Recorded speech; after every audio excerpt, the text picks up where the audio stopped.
Yo, what's good, everybody? It's your boy Steph from the Hot Movement Podcast, and we're going to talk about some more Michael Irvin. Obviously, the video has been released. It was released earlier this week. A lot of people have taken time to review the video, digest it. I watched the video many times, and my conclusion on this is that this definitely looks like a sting operation of some sort. You know, just because the odd movement and placement of the female staff that made sure to impede Michael Irvin and bring him out in camera view and have a casual conversation. You know, Michael Irvin is totally oblivious to any of it, as he should, because, you know, he's Michael Irvin. You know, he's covering the Super Bowl this week.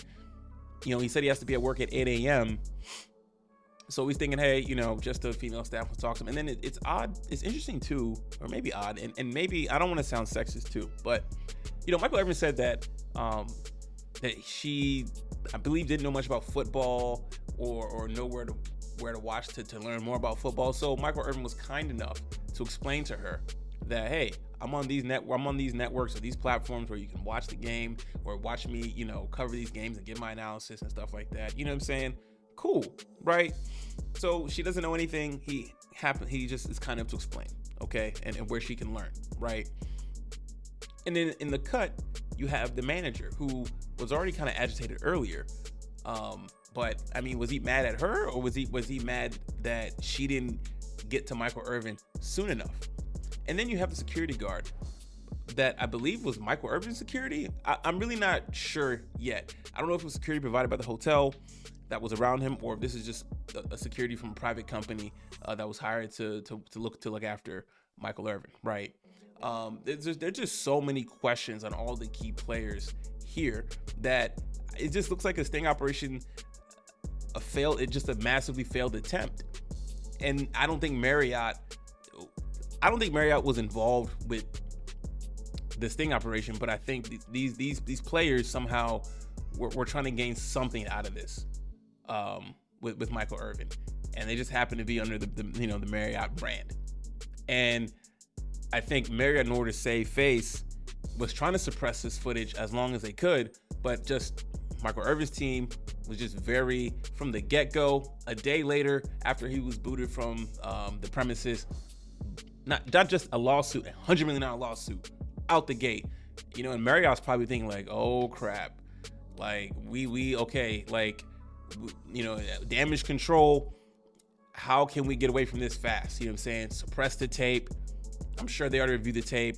Now they got to, because remember, guys, it was listed as SA, not sexual harassment. Before the tape was being released, now it shifted from SA to sexual harassment. Very convenient, a very smooth pivot, you know, because people were scratching their heads at the time. Well, if this was SA, no, law enforcement wasn't called. Glendale police said no police report was even filed, you know. I think there's multiple parties here at odds, even within the Marriott side. But see, I don't know why is Marriott, it seems like Marriott's taking the side of the female staff, the staff, the security, all this stuff, you know, but it's like, wait a second, we had nothing to do with these people and this claim. We don't know. We didn't see anything on our end, you know, but they took the side of management. And I don't even know we don't really know who called the NFL right away. Was it Marriott themselves that called the NFL, or was it the Marriott employee, the manager, that called the NFL? And then, you know, because that looks like that's, to me, it seems like protocol within the Marriott side. Many missteps. I mean, this web has just gotten so massive, and Michael Irvin and his team have been very transparent from the very beginning. And it's clear. It's clear when you feel you're truly innocent and you have nothing to hide, you're not stressing this. The only thing Michael Irvin is stressing is the fact that he was yanked from his job, his employment. You know, he just wants this to be clear so he can get back to work. It doesn't seem like he's stressed over the fact that he's, you know, that he's not innocent. Nah, he definitely believes he's innocent. So I think this was whatever attempt was being made failed massively. We need more information with the staffer, the female staffer. Hey, I know people want to protect their identity and protect, you know, their privacy. But I mean, at some point, I mean, you got to come out and explain, give your side of events. You know, and I'm surprised Marriott is not assisting in that. You know, maybe for legal reasons, obviously, but I mean, for a massive lawsuit of this size, you would think that Marriott would have would allow her to explain, but why? But yeah, there's probably no need for her to explain, right? Because it's just a he said, she said thing, and then there's no audio, you know, and you can't, everything based on the video we saw. How can you deduce that SA occurred and sexual harassment occurred? Michael Irvin has witnesses there. She maneuvers herself in an odd position. Michael Irvin security is circling around. Management staff is right there. He already looked agitated, clapping his hands at her, you know. So this, for me, I think that this just confirms that I think we have a setup here that went horribly wrong.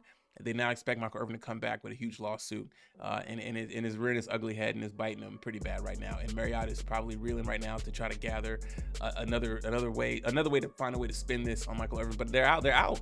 You know, if there's another camera angle, if they do have audio, then they would already release it by now. You know what I'm saying? To really distance themselves from this lawsuit. You know, that price tag. So, just my thoughts, guys. Anyways, thanks for listening. Please like, subscribe. I'm out.